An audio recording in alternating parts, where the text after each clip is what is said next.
भाजप मध्ये सर्वात जास्त आक्रमक, आक्षेपार्ह, वादग्रस्त आणि भडकाऊ आणि चिथावणीखोर जर भाषण या घडीला कुणी करत असेल तर ते आहे माजी केंद्रीय मंत्री नारायण राणे यांचे पुत्र आमदार नितेश राणे. पण राणेंच्या भाषणाला कुणीही भाजपमधून आतापर्यंत आक्षेप घेतला नव्हता. शिंदे गटानेही त्यावर आक्षेप नोंदवला नाही. पण महायुतीमधला अत्यंत महत्वाचा पक्ष आणि तोही अजित पवार यांचा राष्ट्रवादी पक्ष यांनी मात्र जोरदार राणे यांच्या वक्तव्याचा जोरदार निषेध केलाय.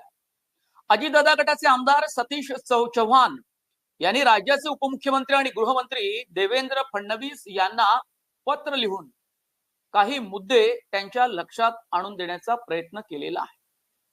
आताच दादा गटाला याची जाणीव का झाली? कारण मुस्लिम आणि दलितांची एकगठ्ठा मतं ही लोकसभेच्या निवडणुकीमध्ये महाविकास आघाडीला मिळाली. आता दलित आणि मुस्लिमांची मतं आपल्याकडे वळवण्याचा प्रयत्न तितकासा शिंदे गट आणि भाजपकडून होताना दिसत नाहीये लोकसभा निवडणुकीनंतर. पण अजित दादाच्या गटाबाबत मात्र वेगळी गोष्ट आहे. तुम्हाला आठवत असेल लोकसभेचा निकाल लागला निवडणुकीचा आणि त्यानंतर अवघ्या काही दिवसामध्ये राष्ट्रवादी काँग्रेस पक्षाची बैठक झाली.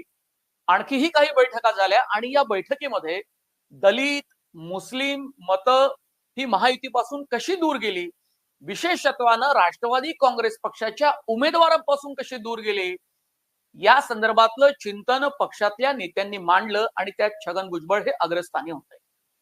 आणि त्यानंतर वेगवेगळ्या कार्यक्रमांमधनं संघटनेच्या पक्षाच्या पातळीवर ही मुस्लिम आणि दलित मतं आपल्या बाजूने वळवण्याचा कसा प्रयत्न करता येईल यासाठी काही एक कृती आराखडा सुद्धा तयार करण्यात आला.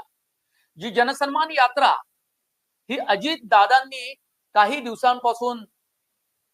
दिवसांपूर्वी काढली होती, त्या यात्रांमधनं सुद्धा मुस्लिम समाज आपल्या बाजूने कसा वळवता येईल यासाठीचे प्रयत्न आपल्याला स्पष्टपणे दिसून येतात. याचा अर्थ राष्ट्रवादी काँग्रेस पक्षामध्ये जे काही नेते आहेत त्यांना दलितांबद्दल मुस्लिमांबद्दल कणव आहे, प्रेम आहे. आणि नंतरच्या काळात आपल्याला हेही दिसून आलं की अजितदादा पवार यांनी सुद्धा मुस्लिम धर्माची एक टोपी घालतानाचं त्यांचं एक चित्र सुद्धा माध्यमांमध्ये प्रसिद्ध झालेलं होतं. याचा अर्थ शिवसेना आणि भाजप या दोनही महायुतीतल्या पक्षापेक्षा अजित पवारांना या मुस्लिम आणि दलित मतांची जास्त चिंता आहे. सध्या आपण मुस्लिम मताबद्दल बोलू.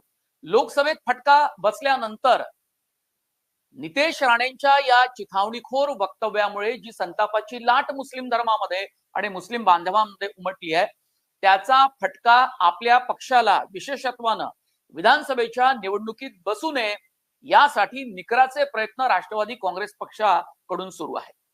आता नितेश राणे यांनी लोकसभेच्या निवडणुकी अगोदर सुद्धा जन आक्रोश मोर्चामध्ये सहभाग नोंदवत त्याचं अनेकदा नेतृत्व करत त्यांनी वेगवेगळे मोर्चे काढले. कधी विषय होता लव जिहाद यांचा, तर कधी मुस्लिमांच्या धार्मिक स्थळांबाबत वक्तव्य केली, तर दुसरीकडे त्यांनी मुस्लिम समाजाच्या बाबतीत सुद्धा अनेक चिथावणीखोर वक्तव्य केली आहे.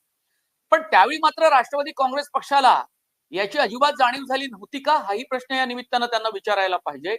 कारण महायुतीत सहभागी होऊन बराच काळ लोटला आणि त्यावेळी सुद्धा भाजपचे आमदार नितेश राणे हे सातत्यानं मुस्लिम धर्माबद्दल धार्मिक स्थळांबद्दल बोलत होते आणि त्यातून सामाजिक तेढ निर्माण होण्याचा धोका त्याही वेळी निर्माण झाला होता.